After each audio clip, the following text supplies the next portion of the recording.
आज की इस इन्फॉर्मेटिव वीडियो में हम बात करेंगे जीसीटी टेस्ट की, यानी कि ग्लूकोज चैलेंज टेस्ट की।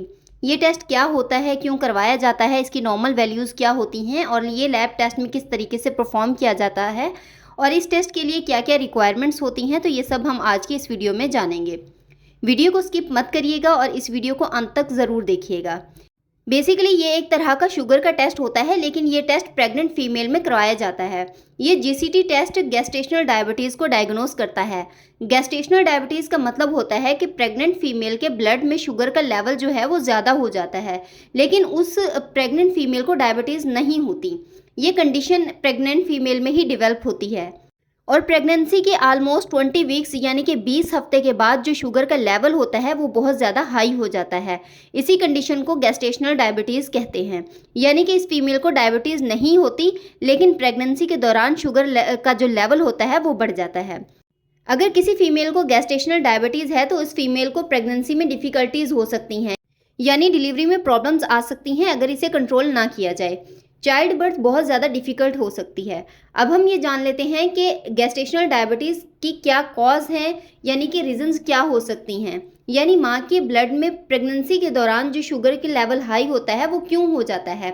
हम इसको इस तरह से समझ सकते हैं कि बेबी का जो प्लेसेंटा होता है वो मदर के ब्लड और बेबी के में कनेक्शन का काम करता है। प्लेसेंटा में एबनॉर्मल लेवल के हार्मोन्स प्रोड्यूस होने लगते हैं। इन हार्मोन के लेवल बढ़ जाने की वजह से मदर में इंसुलिन जो होता है उस पर बहुत ज़्यादा इफेक्ट पड़ता है और इंसुलिन अपना काम करना छोड़ देता है, जिसकी वजह से माँ के ब्लड में शुगर लेवल जो है वो बढ़ जाता है और ये शुगर बच्चे में भी ट्रांसफ़र होना स्टार्ट हो जाती है और इसका जो इफ़ेक्ट होता है वो बेबी की ग्रोथ और डेवलपमेंट पर पड़ता है। यानी एबनॉर्मल हार्मोन की प्रोडक्शन की वजह से मदर में जो इंसुलिन है वो डिक्रीज़ होना स्टार्ट हो जाता है और इसीलिए ब्लड में शुगर का जो लेवल है वो बढ़ जाता है। अब हम ये देख लेते हैं कि गेस्टेशनल डायबिटीज़ जो होती है उसकी कॉम्प्लिकेशंस क्या हैं, यानी कि अगर किसी को गेस्टेशनल डायबिटीज़ है तो इस डायबिटीज़ को कंट्रोल ना किया जाए किसी भी रीज़न से तो इससे क्या क्या प्रॉब्लम्स हो सकती हैं।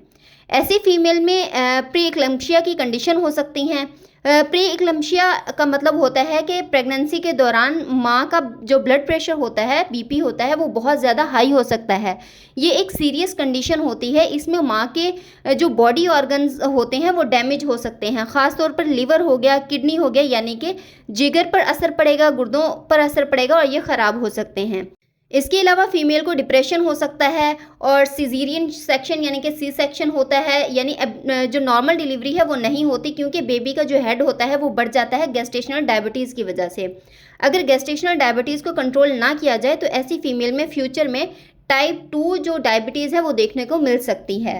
इसके अलावा पैदा होने वाले बच्चों का बर्थ के टाइम जो वेट होता है वो बहुत ज़्यादा बढ़ जाता है। इसके अलावा हाइपोग्लाइसीमिया हो सकता है, यानी कि बच्चा जब पैदा होता है तो माँ में हाइपोग्लाइसीमिया जो है वो डेवलप हो सकता है, यानी कि जो शुगर का लेवल है वो बहुत ज़्यादा कम हो सकता है। इसके अलावा जिन मदर्स को गेस्टेशनल डायबिटीज़ हो और वो कंट्रोल हो जाए तो ठीक है, लेकिन अगर गेस्टेशनल डायबिटीज़ को कंट्रोल ना किया जाए तो बच्चे की जो डिलीवरी का टाइम होता है वो इससे पहले ही पैदा हो जाते हैं, यानी कि उनकी डिलीवरी हो जाती है, यानी 8 मंथ में पैदा हो जाएंगे या फिर 7th मंथ में ही उनकी डिलीवरी हो जाएगी।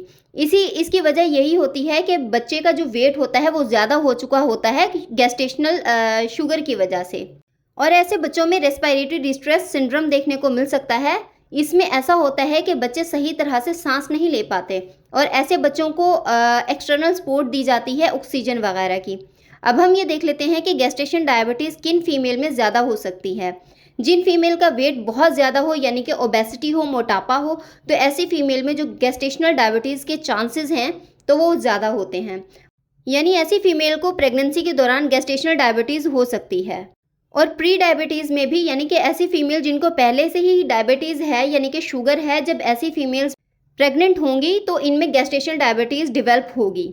गेस्टेशनल डायबिटीज़ होती क्या है ये तो आप समझ चुके हैं। अब हम ये देख लेते हैं कि इसके लिए कौन सा टेस्ट करवाना चाहिए। ये मैं अपनी पिछली वीडियो में भी बता चुकी हूँ, इसका जो लिंक है वो आपको डिस्क्रिप्शन में मिल जाएगा। इसके लिए हम जीसीटी टेस्ट करवाते हैं और जीसीटी का जो प्रोसेस है कि हम लैब में जीसीटी टेस्ट को किस तरह से परफॉर्म करते हैं, लगाते हैं, तो इसकी वीडियो मैं पहले से ही एक अपलोड कर चुकी हूँ। उसका लिंक जो है वो आपको डिस्क्रिप्शन में मिल जाएगा। इस टेस्ट को करवाने के लिए फास्टिंग ब्लड की ज़रूरत नहीं पड़ती, आप किसी भी वक्त जाके ये जीसीटी टेस्ट जो है वो करवा सकते हैं। अब हम ये देख लेते हैं कि इस टेस्ट की रिक्वायरमेंट्स क्या होती हैं। रिक्वायरमेंट्स इसकी ये होती हैं कि जो पेशेंट है 75 ग्राम जो ग्लूकोज है उसको 200 या 250 ml वाटर में मिक्स करके पेशेंट को पीना होगा। और ये ग्लूकोज का जो सोल्यूशन है ये पीने के ऑलमोस्ट 1 घंटे के बाद आप ये सैंपल दे सकते हैं। अब अगर हम जीसीटी के नॉर्मल वैल्यूज़ की बात करें तो इसमें ये होगा कि अगर जीसीटी का जो रिज़ल्ट है 150 mg/dl से कम होगा तो इसका मतलब है कि गेस्टेशनल डायबिटीज़ नहीं है। लेकिन अगर इसका रिज़ल्ट जो है वो 150 mg/dl से ज़्यादा होगा, यानी कि 200 होगा या 250 mg/dl होगा, तो इसका मतलब है कि इस पेशेंट को गेस्टेशनल डायबिटीज़ है। तो ये थी हमारी आज की वीडियो। अगर आपको वीडियो पसंद आई है तो वीडियो को लाइक कीजिएगा, शेयर कीजिएगा और इस चैनल को ज़रूर सब्सक्राइब कीजिएगा। Thanks for watching.